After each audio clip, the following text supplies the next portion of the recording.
Last week we looked at the negative. Today we'll examine the affirmative side of the November and December Lincoln-Douglas topic. Result: in a democracy, the public's right to know ought to be valued above the right to privacy of candidates for public office. Before we jump into the affirmative warrants, be sure to check out our video on the 5 warrants of the neg. And if you're unsure of how to use warrants to strengthen your argument, check out our video, What is a Warrant? In that video, you will learn how warrants build bridges between your claims and evidence, helping you to win more rounds.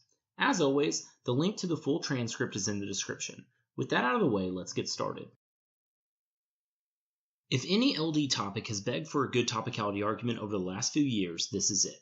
The affirmative must establish a definition of democracy that is inclusive of ideas rather than a strict mechanism of government.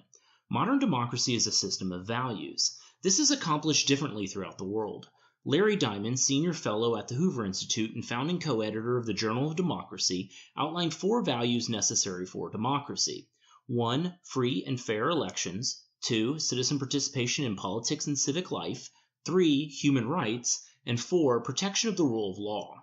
Allowing the negative to construe the topic to mean specific forms of government invades the affirmative ground and limits affirmative's position to archaic standards. Take a moment to talk with your policy debaters and be able to defend the idea of lexicons best. This means that your definition fits best into the wording of the resolution. If a strict negative democracy definition is used, then why would we have a topic over candidates for public office? Sticking with the resolutional ground, the second warrant deals with the mandate of the resolution. The debate world has its own vocabulary. Among this lexicon is the idea of the perm, which is establishing a this or that argument clash within the round. In other words, the arguments are mutually exclusive. The affirmative may want to seek to prove the mandate of the resolution demands no perm.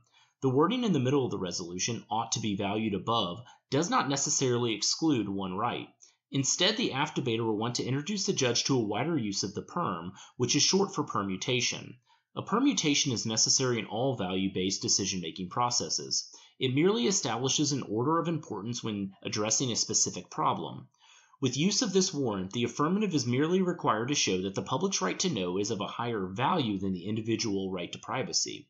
While this is primarily accomplished in the value, this warrant should be used to quell individual concerns with specific instances where the individual's right is obviously atrociously violated.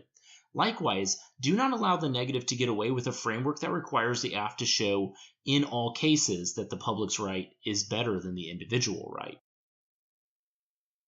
Following the framework arguments, the next warrant deals with establishing the public's need to know. It is the belief that knowledge is necessary for public decisions. For the voting populace to fulfill its obligation in democracy, it must have information.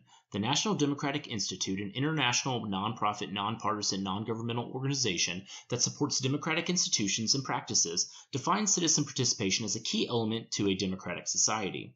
With that comes a requirement for information to make informed decisions.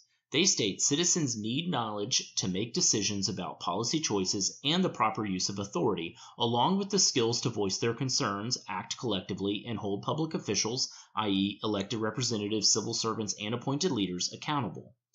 The affirmative would do well to recognize that there may be a boundary to the public's right to know. However, avoid negative attempts to explicitly establish these boundaries by showing them too arbitrary due to the wide range of relevant political institutions and outside the bounds of the resolution. The fourth warrant requires a basic understanding of some social contract theory.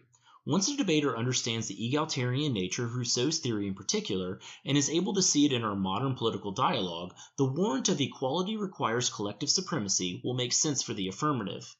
In her introduction to Rousseau's key work, The Social Contract, Alyssa Ardito points to Rousseau's unique vision of liberty, a vision that relies on the idea that people must be forced to be free.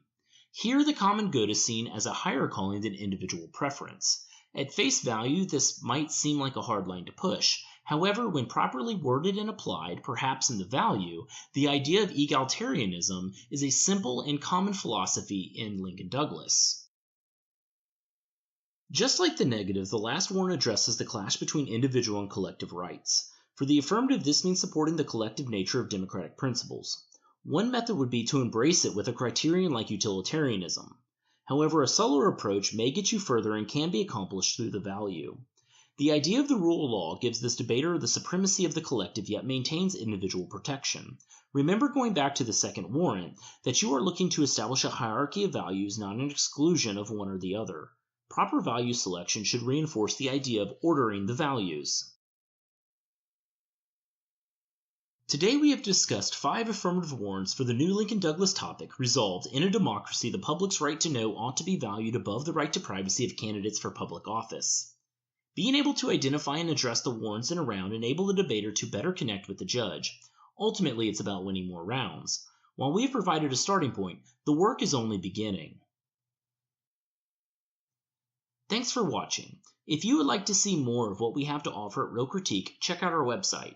There you'll find everything from LD theory to criterion analysis. Also follow us on social media. Finally, subscribe to our YouTube channel and press that like button.